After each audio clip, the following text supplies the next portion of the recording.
Hi everybody, it's Don and I hope you're having a fantastic day. Well, we have a bunch of controversy happening now as a lot of cruise lines will be canceling their cruises to China, and one cruise ship in particular is on the verge of leaving from a home port no longer. It might have to change if this continues.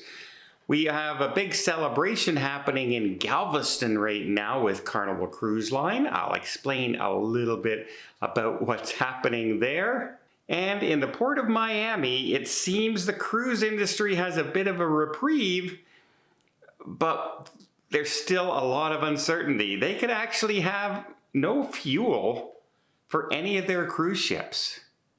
Hard to believe the largest cruise port in the world may run out of fuel.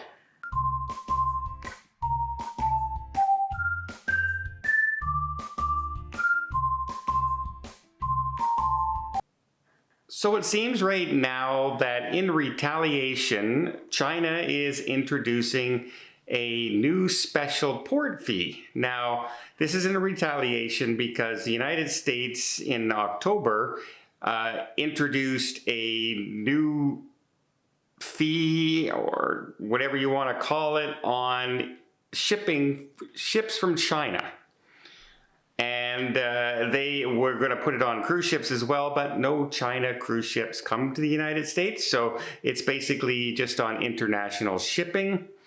And so China has retaliated now and said any American shipping companies are now going to have to face their special port fee as well. But they've also extended it to cruise ships.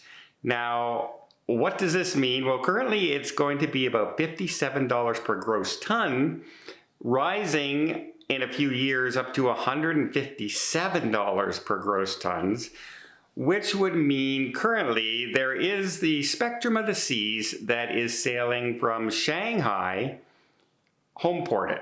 There's another cruise line, MSC, but they don't fall under it because they're a Swiss-owned company and doesn't have any offices so much in the United States. They're exempt from these new fees, but Royal Caribbean is not.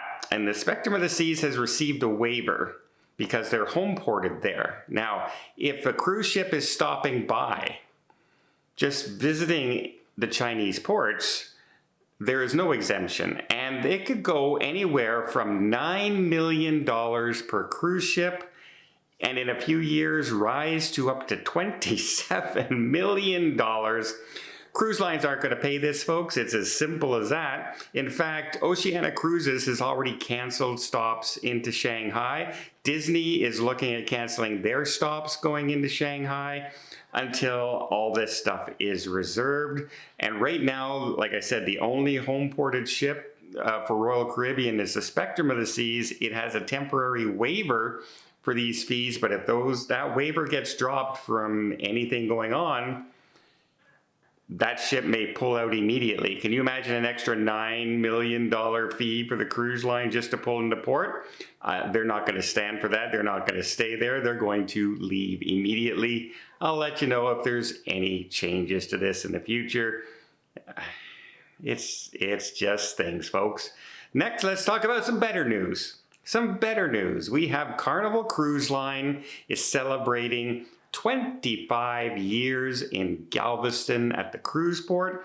Remember back in 2000, they were the first ones to open a ship out of Galveston, which has since grown to one of the largest cruise ports in the United States. It has been growing by leaps and bounds every year, and they are celebrating on the Jubilee, which is quite nice and has its own little history, as back in 2023, it became the very first brand new build ship to ever launch and home port in Galveston, Texas, showing just how expansive and how large Galveston has grown. They're having a big party on board. Christine Duffy is down, and they're celebrating huge accomplishment of being there for 25 years. And remember, kind of folks, if you're wondering, they started it all.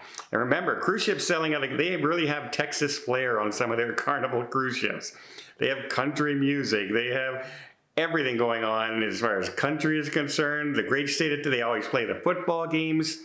They are basically a Texas cruise company sailing out of Galveston when they sail out of Galveston.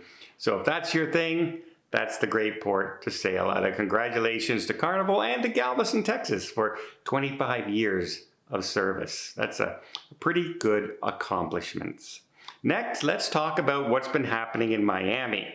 Now, many people, when you look at Fisher Island in Miami, you see luxury condos with celebrities who live there, like Kim Kardashian has a place there, Shakira has a place there. These luxury, expensive, exclusive condos with a golf course in the middle, etc.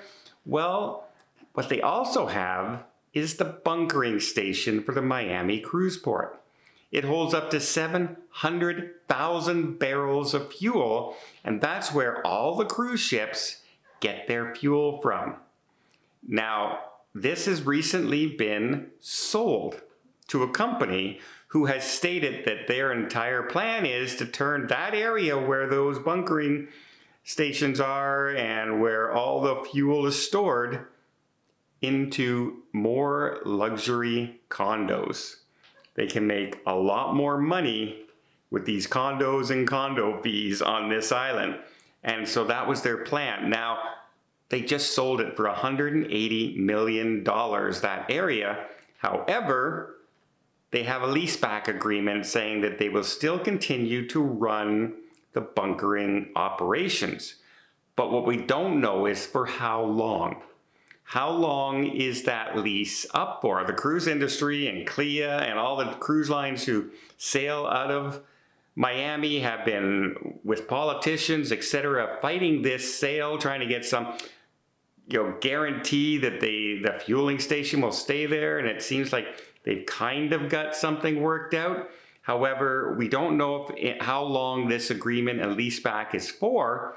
We only know that it's there right now to make this sale go through. And can the company turn around and say, okay, next year, that's it, folks, because creating a new fueling area for Miami and finding a location and going through all the government red tape it takes to open a fueling bunker station with storage for fuel can take up to a decade to do, which would leave Miami Cruise Port pretty high and dry. Can you imagine if they had to start shipping fuel from the bunkering area in Fort Lauderdale every day in order to get all this tanker ships? Oh my gosh, what a mess that would be. But at least for now, it seems like they have a solution. Hopefully, it's a long-term solution.